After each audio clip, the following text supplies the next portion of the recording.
Bonjour à tous. Aujourd'hui, nous allons parler de modélisation et de simulation.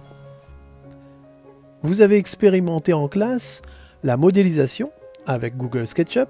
Donc la modélisation consistait à ce moment-là à dessiner en 3D, donc ce qu'on appelle modéliser. Vous avez aussi simulé en classe le fonctionnement d'un pont avec le logiciel Bridge Building Game.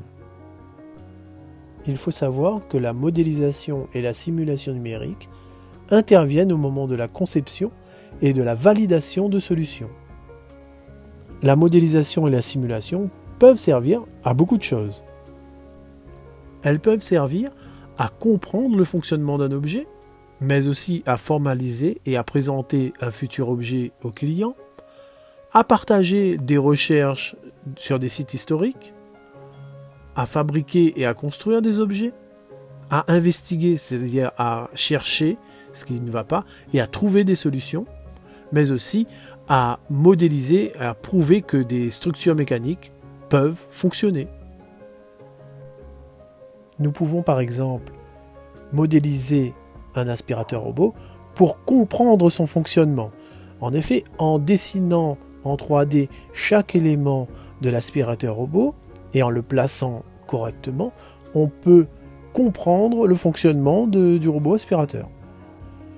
Autre exemple, on peut modéliser une maison afin de formaliser et de présenter au client la maison qu'il a commandée.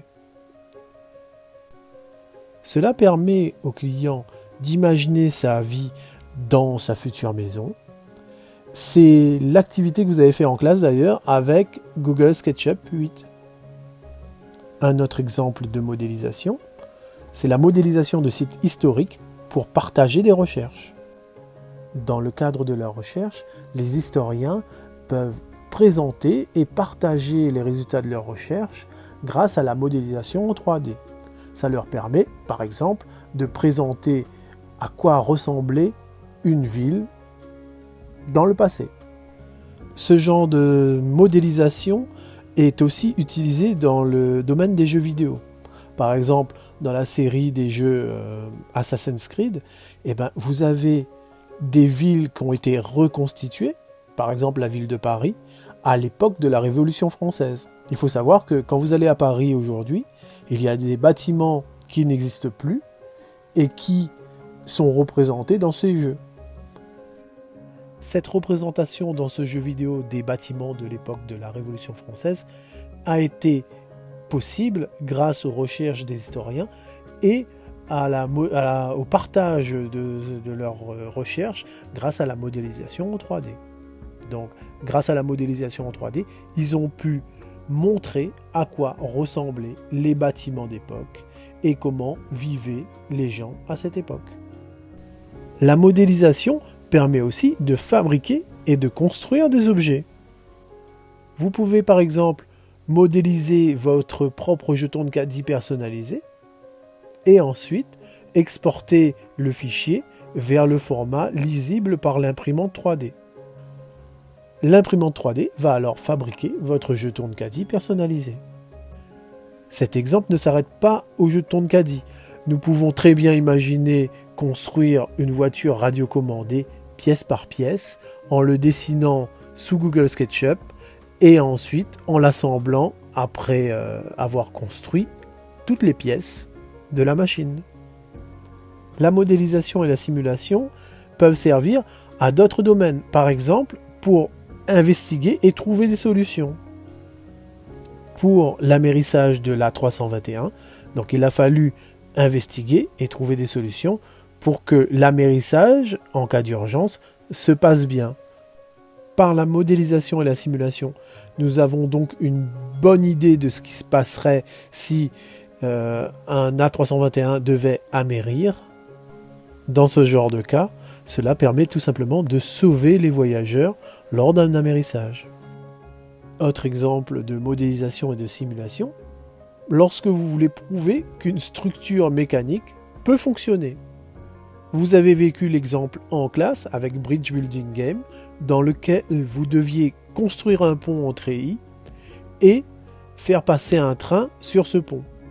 La simulation consistait à ce moment-là à voir si le pont pouvait résister à son propre poids, mais aussi à simuler le passage d'un train, donc la résistance du pont, avec la charge du passage du train.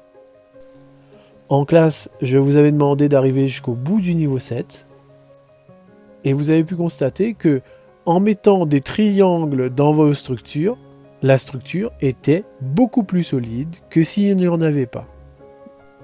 Donc une chose à retenir, et ça vous pouvez le voir dans n'importe quelle structure en treillis, que ce soit dans les charpentes, dans les ponts en treillis, et ben les triangles sont dans toutes les structures. Pour la conception de tous les composants d'un système pluritechnologique, il est possible de recourir au couple modélisation-simulation. Prenons l'exemple de la conception d'un abribus. Nous pouvons modéliser et simuler la forme et la résistance de la poutre. Mais aussi, nous pouvons simuler et modéliser la programmation de l'éclairage. Les logiciels de modélisation et de simulation sont nombreux. Il y en a beaucoup qui sont gratuits et d'autres payants. Pourquoi les professionnels choisissent les logiciels payants? Tout simplement parce qu'il y a un service après-vente derrière le logiciel. Imaginons que vous perdiez vos données sur un logiciel payant. À ce moment-là, vous pouvez vous retourner contre l'éditeur pour exiger une solution pour récupérer vos données. Ça peut être des mois de travail et beaucoup d'argent investi. Tandis que si vous utilisez un logiciel gratuit, donc libre, vous ne pouvez vous retourner contre personne. Vous devrez vous débrouiller tout seul. La modélisation et la simulation s'invitent aussi dans le monde du cinéma. Par exemple, dans le film Interstellar, il était jugé plus simple de recourir à des simulations physiques pour représenter des vagues géantes. Le risque est alors de produire des simulations rapidement et facilement, sans trop se poser de questions sur le domaine de la validité scientifique des modèles. Ce qui, dès la sortie d'Interstellar, a conduit à des débats interminables entre physiciens quant au choix précis des conditions initiales utilisées pour la simulation dans le film. Ce ne sont pas des montagnes. Ce sont des vagues.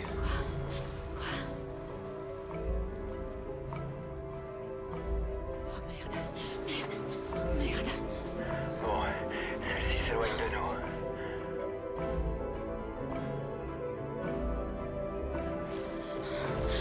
Il nous faut la boîte noire.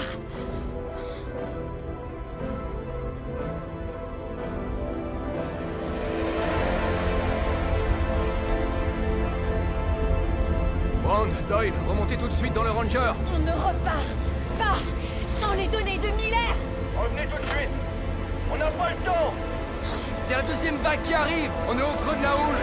Je l'ai. Ça y est, je l'ai. Putain, maniez-vous de remonter dans le Ranger. Brand, remontez dans le Ranger. Non, allez-y. Allez-y, j'y arriverai pas. Allez-y. Kate, pour la chercher.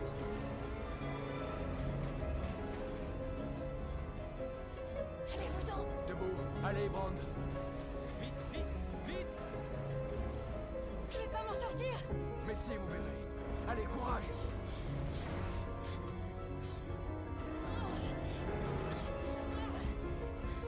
C'est bon, Chase l'a dégagé, reviens tout de suite, Doyle.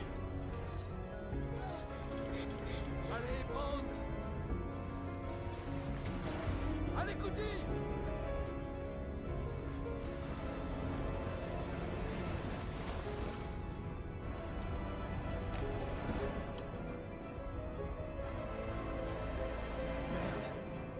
Déverrouillage manuel et Couty interne.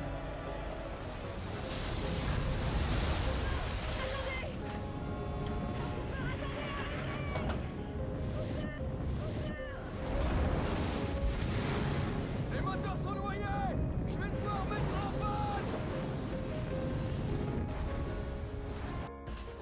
J'espère que grâce à cette vidéo, vous avez pu mieux comprendre ce qu'est la simulation et la modélisation. N'hésitez pas à retourner en arrière sur la vidéo s'il y a des passages que vous n'avez pas compris. Et n'hésitez pas à vous abonner.